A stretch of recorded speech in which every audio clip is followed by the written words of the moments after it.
Hi Doug, I'm just going to show you an issue with this scoffer machine.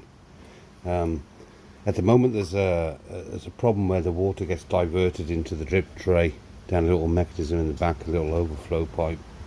So if you turn the hot water on, you can see that it flows quite easily through the pump. That's all fine, and everything else in that mechanism. But if you try and put the water through the infuser, I'm just going to do a rinse. You'll see that the water's not flowing out of the outlets here like they're supposed to, just going through the infuser. The water's just going straight into the drip tray through a little outlet at the back here. So I'm going to show you what to do. I'm going to put a washer in this, a little O-ring that kind of grips pipe inside, and I'm going to show you how I replace that. To start with, making the machines powered down.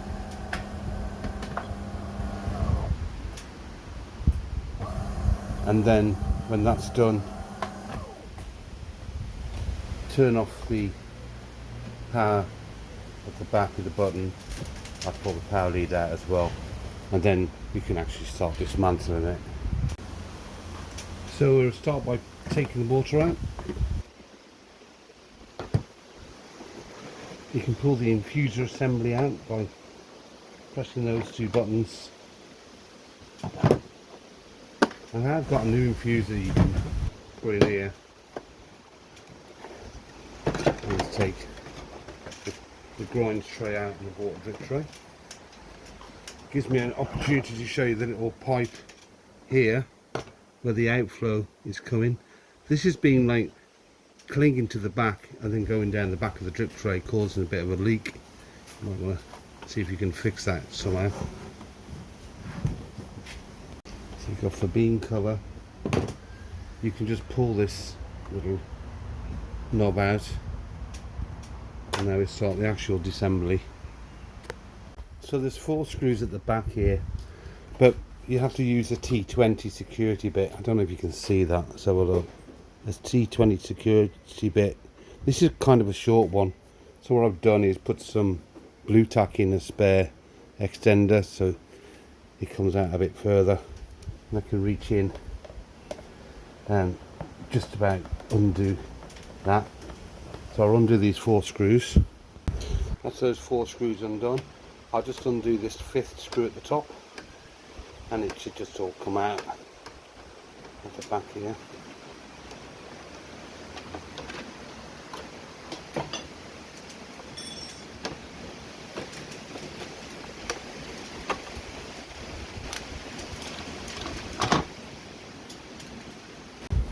These side panels just slide off. They just slide backwards. You'll put them out. Same with the other side. That's very easily. You can then start dismantling other screws. You don't need the Torx bit anymore. You take out the back screws, same with the sides, some side screws as well, on both sides, get those done, and then we'll move on to removing the top.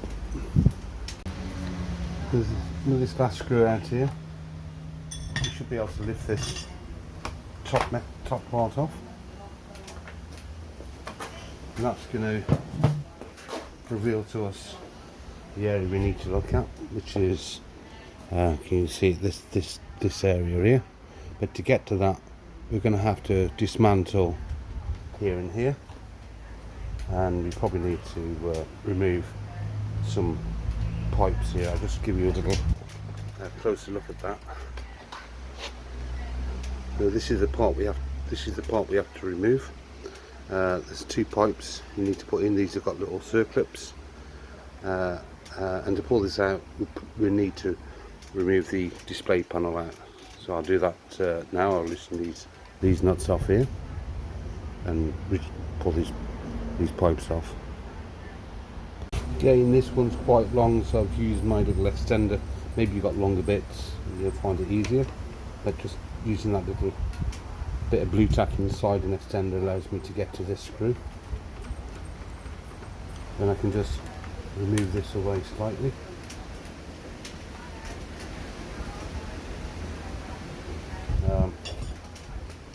We need to pull out these circlips.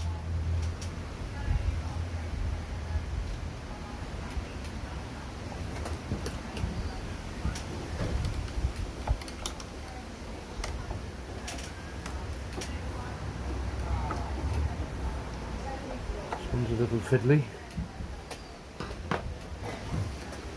We'll just pull out these pipes.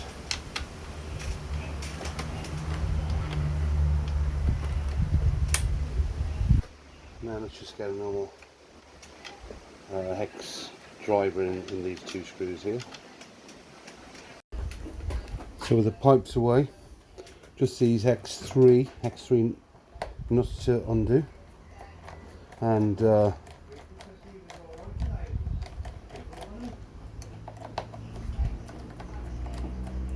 can get to this washer.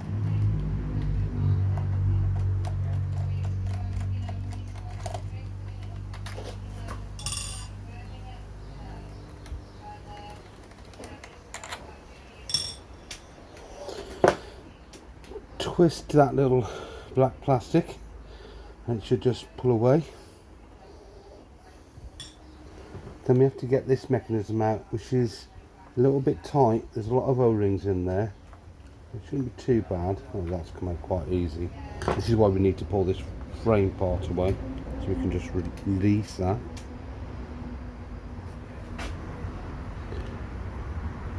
You can see how that comes out. Lots of O-rings on this, but these aren't the problematic ones. The problematic one is just inside, and it's this little washer around here, just underneath,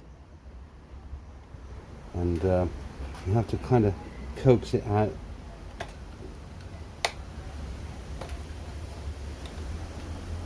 It's not easy, it's quite tight.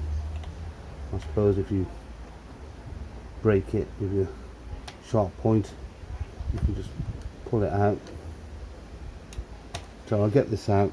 You have to, a little hook tool might be useful, but I haven't got one, so I'll probably just use a smaller screwdriver to try and pry it in and get it out. Okay, I've got the little thing out. I had to break it to get it out. There it is. The washer, it's only a tiny thing.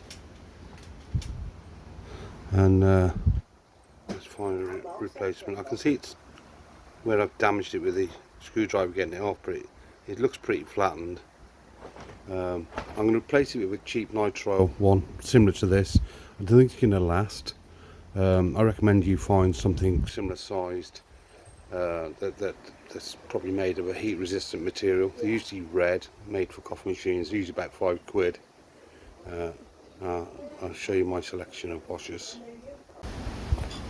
So this is the washer I got out, and it's pretty much the size that the original washer came out. It was kind of flat, but it was that kind of diameter and thickness. This is an R2. That's an R3, and the size that people do recommend is this R4, which is like 6mm. So 6mm 1.8. 6 by 2mm is often quoted as a good replacement, but I can't see how that's going to fit in there without kinking up. I might try this time an R3 instead of an R2, see if that lasts a bit longer. If there's a problem, it only lasted about a month for us. You can always like look for a washer that's going to fit inside. It needs to be about 2mm. This is 1.8. Needs to fit inside that recess without kinking or squeezing too much. So I'm going to try this washer this time. I tried that last time.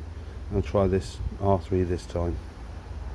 You can clearly see on this box the R2 4 by 1.8, R3 which I'm trying now is 5 by 1.8, and people recommend 6mm by 2, and that's the closest to it. I can't see that going in without causing problems. I'll try the R3. Maybe it's worth trying an R4 later with a cheap one to see if it actually fits on before you invest in a very expensive actual coffee machine compliant O-ring. So I've coated the washer in just a thin film of silicone grease. I don't know why this silicone lubricant is so expensive, but you need that to kind of lubricate these machines quite often. I'm just going to try and gently get this in. This is quite tricky. The grease does help it a little bit.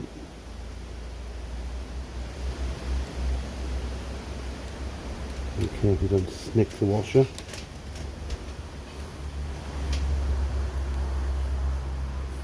That's gone on. And so I'll put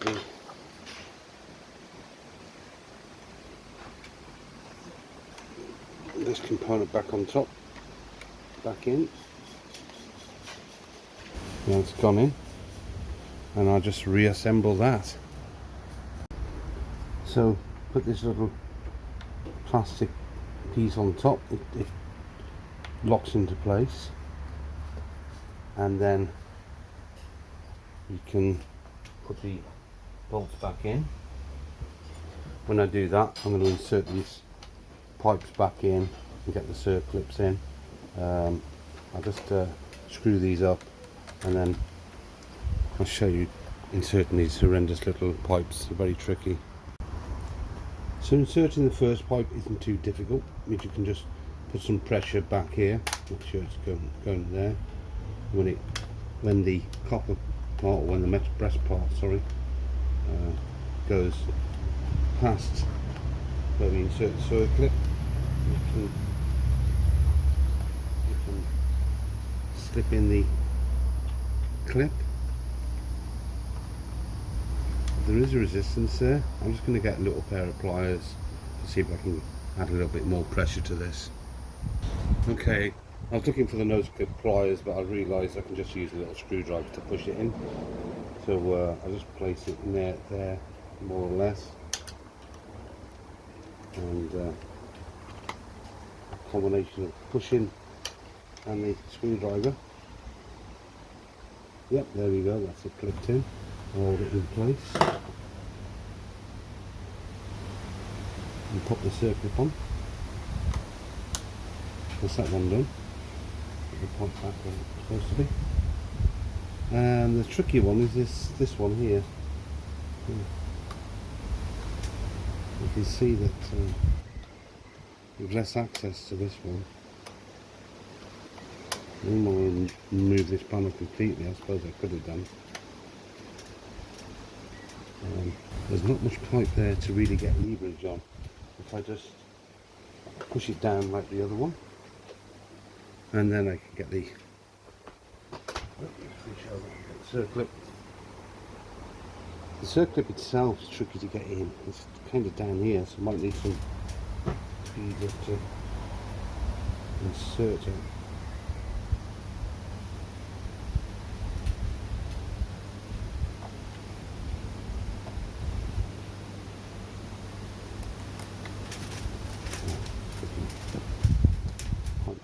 Itself. Oh goodness, so tricky. Right. I keep endeavouring till I get it in. I'll spare you the effort of watching it.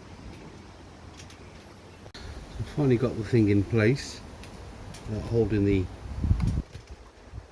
brass down there, and then just hopefully just clipping that past, and that's all.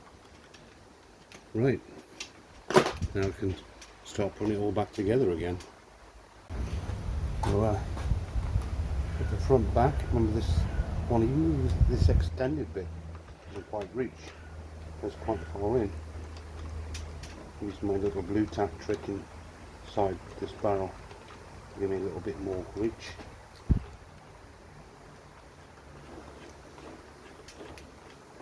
Just tighten those up.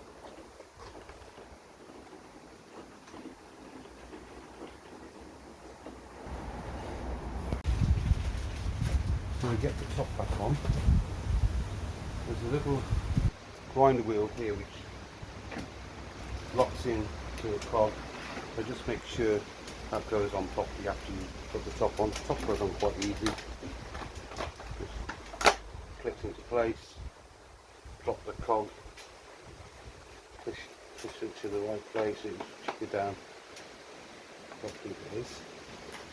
And then we're going to just do the screws up around the machine, those to the sides, that's not right, sorry, those two and the ones at the back. I'll spare you the tedium of that. So we get the side plastics back on. This side just locks into place, fits into place. Kind of put that in first.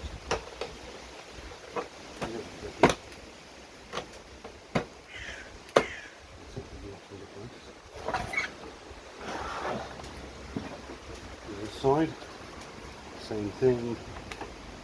Insert the lugs, sure that snaps on, and that's in place, and nice and snug. And the plate, I've still got the screws, and then I'll just get them out in case they fall out. And that one goes in quite easy, and it's just doing the 5 screws up with the T20 forks. I'll save you the tedium of that one too. So I've put it all back together. I've turned the power on, put the infuser inside, water and the drip tray and grinds catcher. I'm going to turn it on now. It's heating up. It's going to do a rinse cycle, which it does every time it powers on. This is the time to warm up first. So what you'll see this time, I hope,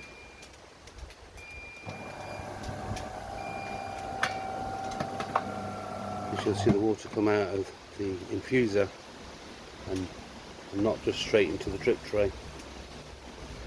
Rinsing. Show some water. It's going to take a while for the water to come out after it's been disassembled.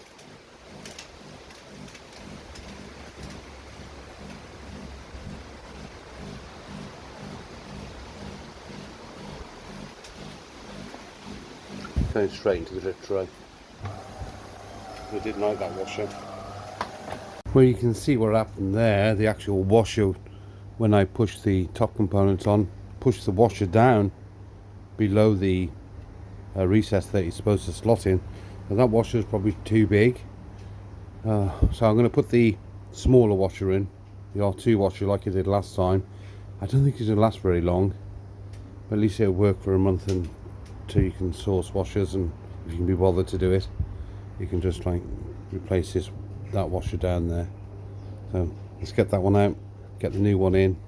So I've got the little R2 washer in now. It wasn't so difficult that time, just managed to spread it with my fingers rather than the screwdriver in case that was nicking it.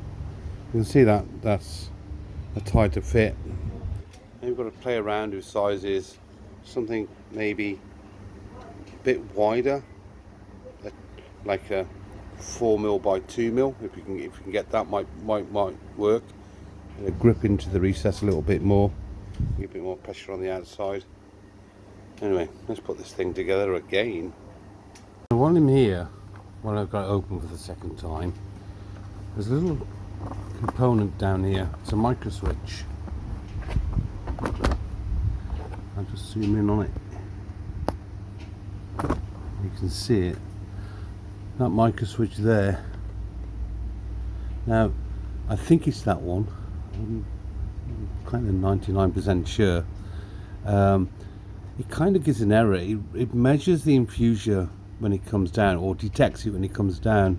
Sometimes you'll get this warning sign saying insert a fuser assembly, even though it's in there. And I think it's this little micro switch here not fully detecting it. I've seen online people put little wooden shims in there to try and squeeze it a little bit to give it a little bit more tolerance. You might want to play with that if you get that infuser assembly. I did actually buy a new infuser assembly, and it was always doing that. It's weird because it looks exactly the same as the old one in there. But if you put the new infuser assembly in, and you get that constantly, this is the little switch you need to kind of adjust somehow. And it could be just that it's bent on the inside, maybe, and he's bending back. But yeah, that's a little jobby for that. I'll carry on putting it back together. It's okay, it's all back together now. I've left the drip tray cover off just so we can see, because when the water comes out, it comes out of here. I mean, see if any's coming out of here now. It's all coming out of here before. And we're just going to put it under there to catch it. Let's do it a rinse and see if we get any water out of the infuser system now. Bang, there you go. No water coming into the drip tray at all coming out of the infuser, so that washer's working perfectly right now. So there you go, that's how to fix a washer on these things, to stop them dumping all the water into the drip tray. You might find a better quality washer might last longer. These cheap German nitrile washers that I bought, they're just a little bit too cheap, I think. But that probably cost me £10 for all that pack, and I think a proper washer for this, if you can get the right size, which I think that R2 was, is going to cost you about a £5. It's a hideous amount to pay for a little O-ring. That this should probably last a couple of years if you do. Okay, that concludes the video. I hope that was useful.